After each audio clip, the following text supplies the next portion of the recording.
Firman Tuhan yang akan kita baca, dengar, dan renungkan malam ini terambil dari kitab Injil Lukas pasal 12 ayat 1-5. Demikian firman Tuhan. Sementara itu beribu-ribu orang banyak telah berkerumun sehingga mereka berdesak-desakan. Lalu Yesus mulai mengajar, pertama-tama kepada murid-muridnya, katanya, "Waspadalah terhadap ragi, yaitu kemunafikan orang Farisi. Tidak ada sesuatu pun yang tertutup yang tidak akan dibuka, dan tidak ada sesuatu pun yang tersembunyi yang tidak akan diketahui. Karena itu, apa yang kamu katakan dalam gelap akan kedengaran dalam terang, dan apa yang kamu bisikan ke telinga di dalam kamar akan diberitakan dari atas atap rumah.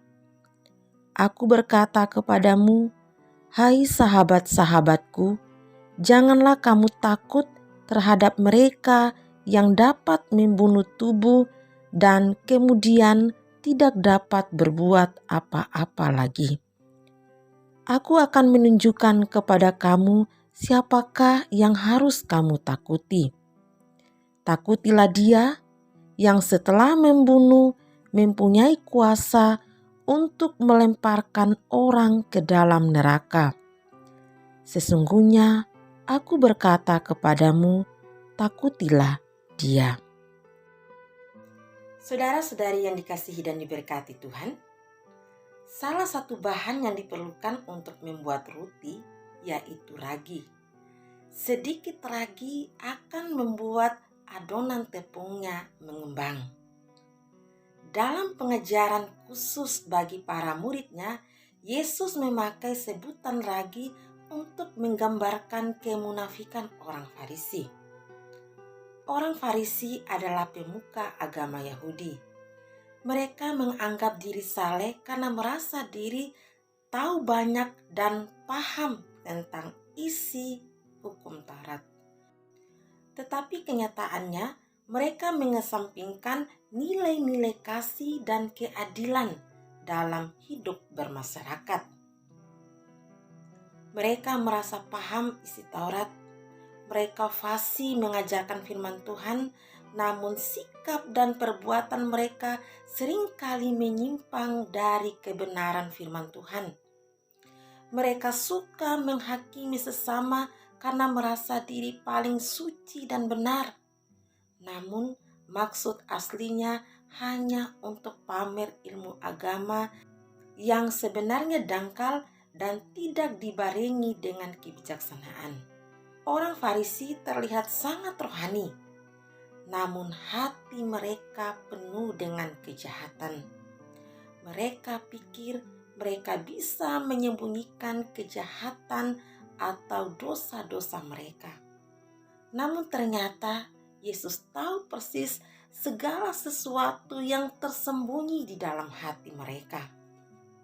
Dengan gamblang atau terang-terangan, Yesus menyebut mereka sebagai orang munafik.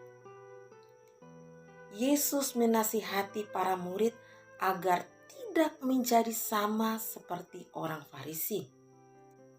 Yesus mengatakan, waspadalah terhadap ragi, yaitu kemunafikan orang Farisi.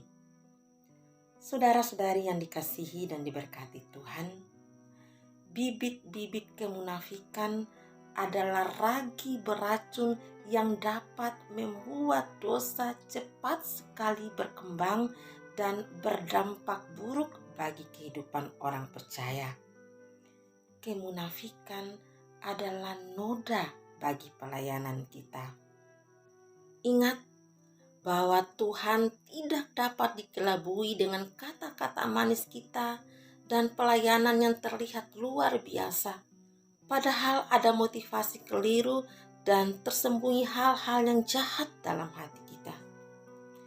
Jangan menjadi seperti orang Farisi yang terlihat rohani, setia melayani dan melakukan hal-hal baik hanya untuk dilihat sesama supaya terlihat hebat, dipuji, dihormati, hanya untuk menjadi populer, dikenal banyak orang, atau motivasi terselubung lainnya.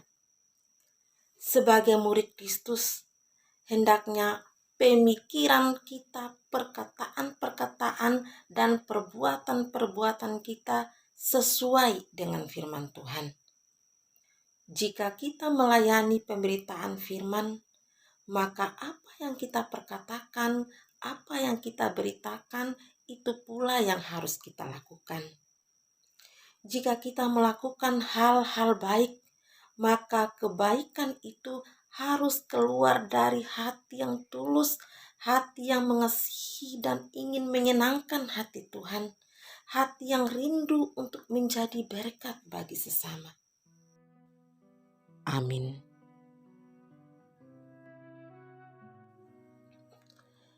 Mari kita berdoa. Bapa di surga, kami bersyukur untuk kebenaran firman-Mu. Kami sadar kami tidak lebih baik dari orang Farisi. Kami merendahkan diri di hadapan-Mu, memohon pengampunan-Mu atas segala kemunafikan dan dosa-dosa kami. Tolonglah kami dengan kuasa Roh Kudus-Mu, agar kami dapat melakukan firman-Mu dalam seluruh kehidupan kami. Bapa di surga, terima kasih untuk penyertaan dan perlindungan-Mu terhadap kami, keluarga kami, sampai dengan saat ini.